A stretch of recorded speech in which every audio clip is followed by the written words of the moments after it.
foreign and domestic. And I gotta tell you, I am a Republican. I'm a Republican because by the defined term, a Republican is somebody who supports and advocates a republic. And as Thomas Jefferson said in his first inaugural address, we are all Republicans, we are all Federalists.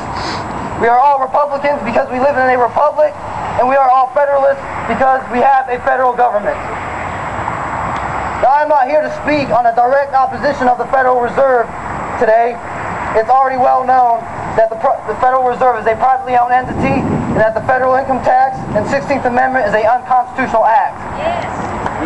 I am here to speak and make an address on the future of this movement and revolution. I can testify for myself and for a countless amount of others that throughout the last 18 months, I've met and I've made friends throughout this state and throughout this country. It has been a wonderful experience that in campaigning, I met more people than I have ever dreamed I could get to know. I found out that some of my old friends weren't such good friends after all, and that some of my new ones really are true friends. With the 2008 election cycle now over, some of our friends and family holds their heads down in shame. I hold my head up in achievement. We have accomplished and we have been successful in so many different ways. We have learned the in and outs of the political spectrum of life. We have learned the step-by-step process of parliamentary procedures. We have been trained in how to conduct ourselves in battle on the floors of a county and state convention. And with this knowledge, it needs to be passed on to our younger generation and dispersed to our fellow Americans and to our fellow Texans. Yeah. Let it be known to all that whenever there is tyranny, there will always be resistance for freedom. When I started out in activism almost 1 year ago, almost nobody knew about the Federal Reserve Bank, almost nobody knew about the federal income tax, almost nobody knew about the North American Union plans and agenda. Now, almost everybody you talk to is aware of what's happening and is getting energized and vocal and involved to defeat this tyranny. I thank God that I was born in this time and that I'm alive to fight this tyranny and be a part of one of the most important periods in human history. Make no mistake, we are making history here today.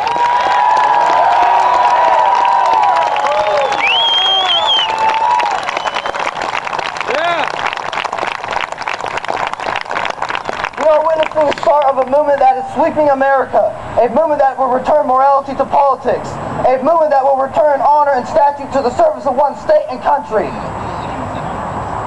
The government of this nation and of this state was formed on the concept that honor was a holy thing.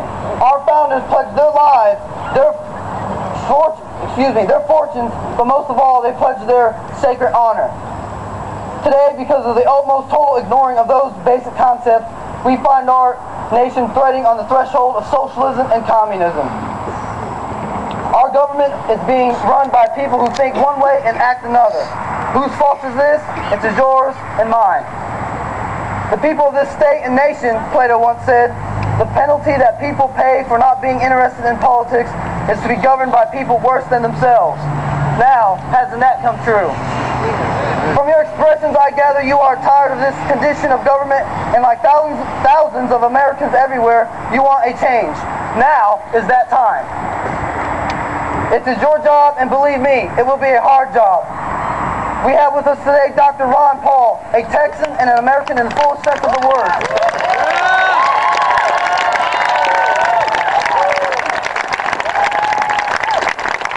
Who is our 14th District Congressman. But the mere we have good Republican and we have good Republican men and women all throughout this state who will serve us in the halls of government, state and federal. But the mere wishing does not make it so. You must do what Republicans have forgotten how to do up to this year. You must work at precinct levels like you have never worked before. There are doorbells to be pushed, and there are people to be talked to. The neocons, the right-wing Christians, and the leftist Democrats have not stayed in power through the excellence of their candidates, but through the excellence of their organization. Quit being ashamed of being a Republican. quit hiding behind a cloak of fear. This is your job and my job. The victory will be yours and yours alone. And with the assurance of honor in politics and the start of a return all over this country to the American way of life. Now is that time. To obtain this victory, what we need is not a revolution of followers, but a revolution of leaders. Every person in this movement can be a leader, whether it's becoming a precinct chair, a county chair, or even running for state chairman, or running for state delegate, or national delegate, or running for office, state, federal, or local. You can start your own meetup group, or become an organizer, or an assistant organizer. And if not that, you can organize and assist in events and projects in your local area. Think of the sacrifice that is being made today as we speak. Our sons, our daughters, our brothers and sisters in harm's way in Afghanistan and Iraq, making the ultimate sacrifice for an unjust cause war.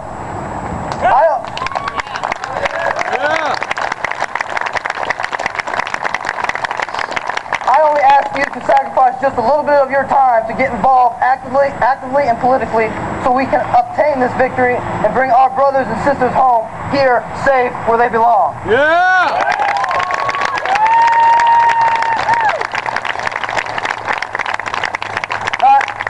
I assume that most of the audience is made up of a majority of Republicans. And yes, I've made this address primarily directed towards Republicans. But I'm also aware that there are some Democrats here today. There are some Libertarians here. There are some Greens here. And other independents from other different parties here today.